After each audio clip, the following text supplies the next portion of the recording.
हम जनता का दिल जीतने के लिए निकले हैं। सत्ता तो हम पहले भी बहुत 60 साल सत्ता पे रहे कांग्रेस सरकार। ये क्या कर रहे हैं पिछले 8 साल से?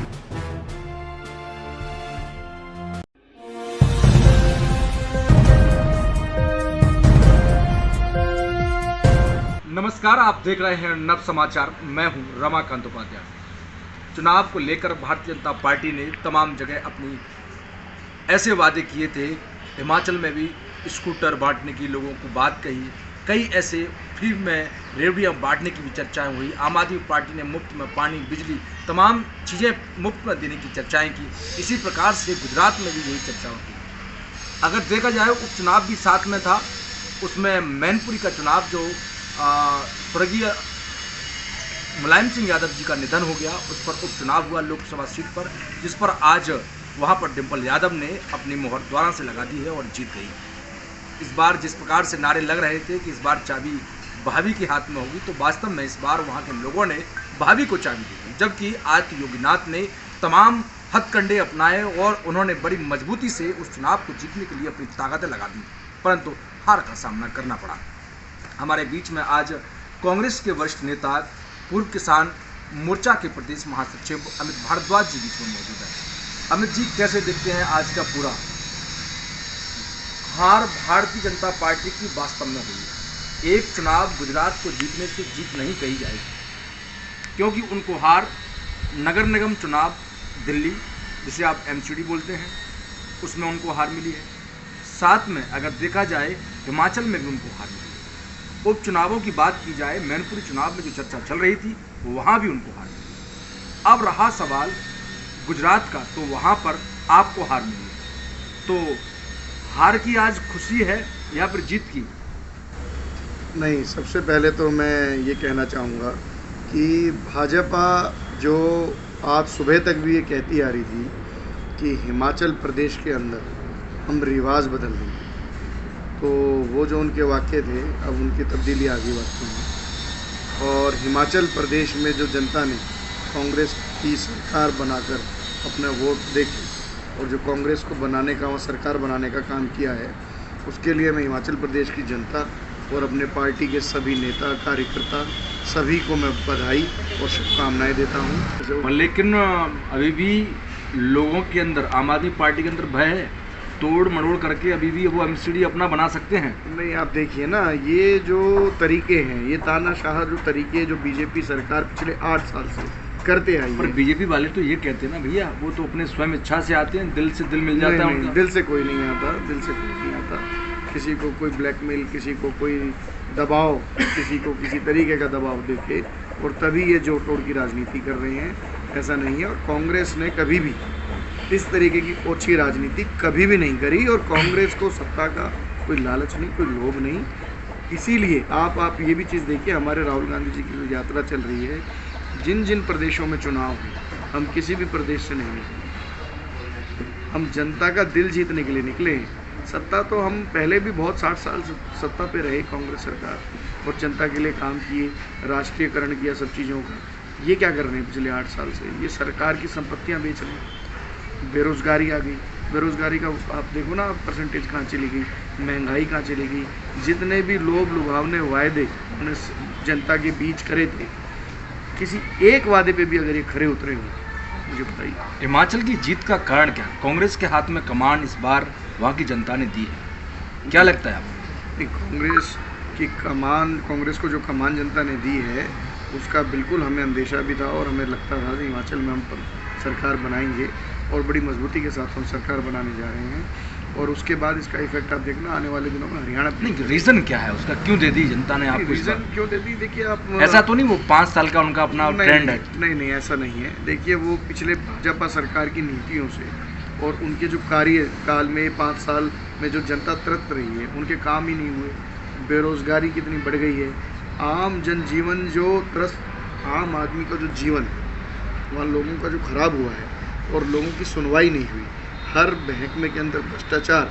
अब ये ईमानदारी की बात करते हैं, आप हिमाचल में आप जनता से जाके पूछिए ना, क्या हल किया इन्होंने पिछले 5 साल। जनता बिल्कुल दुखी रही है इनसे, इसलिए इन्होंने अपना वोट दे के और कांग्रेस की सरकार बनाने का काम किया है। ट्विटर और सोशल मीडिया पर देखा जा रहा है, एक मैसेज बड़ा वायरल हो रहा है। कहा जा रहा है कि एक युवा नेता सचिन पायलट को कमांड दी गई थी हिमाचल की, जहां पर उन्हें प्रभारी बनाया गया, और दूसरी तरफ जो कमांड दी गई थी अशोक गहलोत को, जो कि आए दिन कभी भी कुछ भी टिप्पणी कर देते हैं। तो गुजरात आज हार के हाथ में है और जीत आज हिमाचल की हुई है। देखिए, क्या टिप्पणी करेंगे आप? नहीं, ऐसा नहीं है। सभी नेताओं जिन जिन को जो जिम्मेवारी सौंपी गई, उन्होंने अपनी पूरी ताकत, पूरी जिम्मेवारी को निभाने का काम किया है और कांग्रेस पार्टी को मजबूत बनाने का काम साहब किया है। 70 से 16 पे आ गए हो गुजरात में। वो हम देखेंगे, वो पार्टी बैठ के देखेगी, मंथन करेगी, हम कहाँ कमज़ोर हैं, कहाँ विफलता है।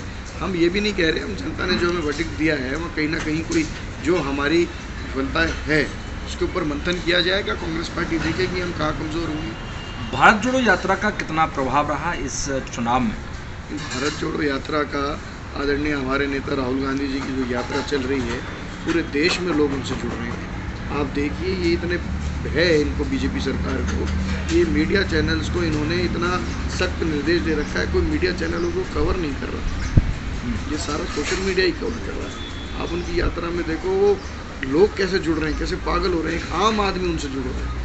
तो ये जो उन्होंने एक परसेप्शन बना रखा था राहुल जी के बारे में, जो एक दुष्प्रचार करते थे, तो लोग अब जुड़ के उनको पता लग रहा है कि राहुल गांधी जी कैसे क्या। और आने वाले आप समय में देखना, कांग्रेस पार्टी और राहुल गांधी के साथ लोग मिल के, और हम प्रदेश में ही नहीं, आने वाले 2024 में हम देश के अंदर सत्ता। और इसमें खासकर अगर देखा जाए, जो वोटिंग परसेंटेज आज जो आपके सामने आ रही है, उसको देख के क्या लग रहा है? महिलाओं का कितना रुझान कांग्रेस की तरफ है? मतलब वो कितना इसको पसंद कर रही है? क्योंकि वहाँ पर देखा जा रहा था, मोदी सरकार ने बड़े बड़े दावे किए थे, उनको लैपटॉप, स्कूटी, तमाम ऐसी चीज़ें मुफ्त में देने की बातें कही गई, वो सब खारिज कर दी गई। बिल्कुल। हिमाचल प्रदेश के अंदर भी आम आदमी पार्टी की तरफ से बीजेपी सरकार ने भी मुफ्त में रेवड़ियाँ बांटने का काम जो है, इन्होंने सोचा हम ये घोषणाएं कर दें तो जनता जो है हमारे कुकर्मों को भूल कर और हमें दोबारा सत्ता ला देगी। वहाँ तो खाता नहीं खुला हो। नहीं, वहाँ आम आदमी पार्टी का तो खुला ही नहीं। बीजेपी ने भी इसी की तर्ज पे रेवड़ियाँ बांटने का काम किया वहाँ पे, कि हम ये फ्री कर देंगे, ये फ्री कर देंगे, पर जनता ने उनको जवाब दे दिया अपने वोट देके कि हम किसकी सरकार प्रदेश में चाहते हैं और कौन इस प्रदेश को और देश को संभाल सकता है। भारतीय जनता पार्टी का एक नारा जारी किया गया था आरएसएस और भाजपा की तरफ से कि कांग्रेस मुक्त भारत। देखिए, वो तो बीजेपी का सपना ही रहेगा, सपने कभी हकीकत में बदलते नहीं हैं, ठीक है। और ये भाजपा का जो सपना है, ये इनका दिन प्रतिदिन, ये जो कांग्रेस मुक्त आज एक राज्य छूट गया, ये एक और छूट गया राज्य, और ये दिन प्रतिदिन ये हमारे राज्य कांग्रेस की सरकार बनाने की ओर बढ़ते जाएंगे और ये सपना इनका सपना रह जाएगा। और 2024 के अंदर भी हम हरियाणा के अंदर कांग्रेस बहुमत के साथ सरकार बनाने जा रही है, ये मेरा वायदा है। आज कैसे उत्साह आप लोग देख रहे हैं और कैसे आज आपने लोगों के बीच में मिठाई बांटी? बिल्कुल, आज हमारे जितने भी हमारे कांग्रेस पार्टी के कार्यकर्ता, हमारे साथी, ये सारे हमारे साथी हैं और हमारे बड़े मजबूत साथी हैं। देखिए, आप ये भी देखिए, संगठन ना होने के बावजूद पिछले 8 साल कांग्रेस पार्टी के जो कर्मठ हमारे नेता और कार्यकर्ता और हमारे साथी इतनी मजबूती के साथ लड़ाई लड़ रही तानाशाह सरकार के साथ, ये भी तो हिम्मत की बात है। आपके हरियाणा में प्रभारी बदल दिए गए हैं, क्या फ़र्क पड़ेगा इससे? नहीं, शक्ति सिंह गोयल जी को हमारा नया प्रभारी बना दिया है, उसके लिए मैं उनको शुभकामनाएं देता हूँ और उम्मीद करता हूँ बहुत जल्द ही हम एक मजबूत परिवार जो है बड़ी मजबूती के साथ इस सरकार, इस तानाशाह सरकार के खिलाफ 2024 के अंदर दीपेंद्र सिंह हुड्डा और हमारे आदरणीय नेता भाई दीपेंद्र सिंह हुड्डा के नेतृत्व में हम बहुत मजबूत सरकार बनाएंगे। हमारे बीच अमित भारद्वाज जी मौजूद, जिस प्रकार से उन्होंने बताया कि इस बार जो भारतीय जनता पार्टी का जो सपना था वो सपना ही रह गया कि कांग्रेस मुक्त भारत हो जाएगा, परंतु लोगों के अंदर एक आत्मविश्वास कांग्रेस की तरफ जाग रहा है और कांग्रेस अपने बढ़त की तरफ बढ़ रही है। एक राज्य आज उन्होंने फिर भारतीय जनता पार्टी के हाथों से छीन लिया कांग्रेस ने, और भाजपा को लगभग गुजरात के अलावा हर जगह हार देखी जा रही है, या ये कहा जाए काफ़ी पीछे छूटती जा रही है। जिस प्रकार से भारतीय जनता पार्टी के दावे थे, हाँ मान सकते हैं कि गुजरात में एक बहुत बड़ी लीड उन्होंने हासिल की है, जीत हासिल की है, मोदी जी का गांव भी उन्होंने अपने गांव में भी इस बार जो उनका गांव क्षेत्र है उसमें भी इस बार जीते हैं। अमित शाह भी उनका गांव उस पहली बार वहां से उनकी जीत मिली है। तो ऐसी कई चीज़ें हैं, वहाँ गुजरात में खुशी मना सकते हैं, परंतु दिल्ली की बात करें, हिमाचल की बात करें या फिर लोकसभा उपचुनाव मैनपुरी की बात करें तो बहुत बड़ी हार मिली है।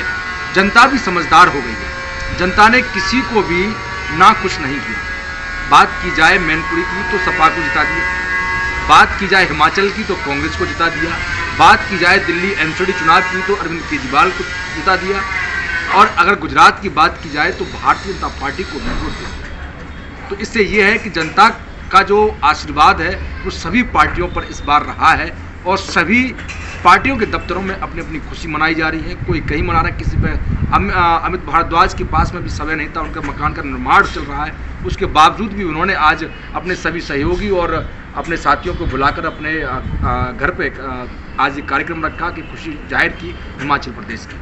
आप देख रहे हैं नव समाचार। धन्यवाद।